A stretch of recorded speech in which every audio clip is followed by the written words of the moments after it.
सबसे बड़ा डिस्ट्रैक्शन तुम्हारे लिए वो चीज़ होती है जो विजिबल हो तुम्हारे सामने। एंड विजिबल क्या होता है कि तुम्हारा फ़ोन सबसे बड़ा डिस्ट्रैक्शन। अगर तुम कोई काम करने बैठे हो जहाँ पे तुम्हारे फ़ोन की नीड नहीं है एंड तुम फ़ोन अपने बगल में रख रहे हो कहीं पे भी, ठीक है, तो तुम क्या करोगे, तुम उसको यूज़ करोगे एंड फॉर श्योर तुम यूज़ करोगे अगर तुम्हारे विजिबल सामने। पहली चीज़ तो ये है, समझो इसको कि मतलब फ़ोन को अपने से दूर रखना तुम्हारी प्रोडक्टिविटी को बहुत इंप्रूव करेगा, बहुत ज़्यादा, ठीक है। एंड जो दूसरी चीज़ तुम्हें समझनी है वो होती है ऑल साइलेंस।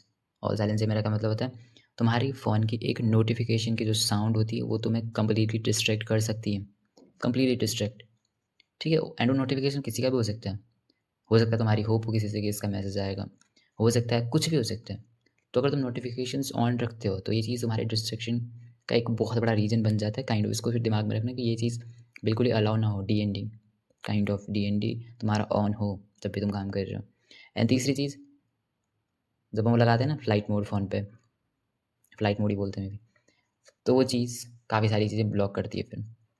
तुम्हें नेटवर्क नहीं मिलता, वैसे तो वाईफ़ाई आ रखा है आजकल, बट फिर भी तो तुम्हें समझना पड़ेगा ये चीज़ भी तुम्हें काफ़ी हेल्प कर रही थी। बीच में किसी का कॉल नहीं आ सकता है इंपॉर्टेंट, कितना इंपॉर्टेंट भी क्यों ना हो, अगर तुम अपना इंपॉर्टेंट काम कर रहे हो तुम ये चीज़ें कर रहे हो, तुम्हारा फोकस लेवल बहुत इंप्रूव होता है। तुम अगर टाइमर लगा के बैठे हो कि इतने टाइम तक फोकस करना है मुझे, फ्लाइट मोड लगा दो, डू नॉट डिस्टर्ब में डाल दो, जो भी करना है, एंड फ़ोन को दूसरे रूम में रख दो, बैठो अपना काम करने लग जाओ। बहुत ज़्यादा फोकस से तुम काम कर सकते हो, बहुत ज़्यादा। एंड एक नेक्स्ट चीज़ है जिसमें तुम अपनी स्लीप को रख सकते हो, कि अगर तुम्हारी नींद अच्छे से नहीं ले रही तुमने, ठीक है, तुम एनर्जाइज फील कर ही नहीं सकते। एनर्जाइज फील नहीं करोगे तो तुम फोकस से काम कर ही नहीं सकते हो।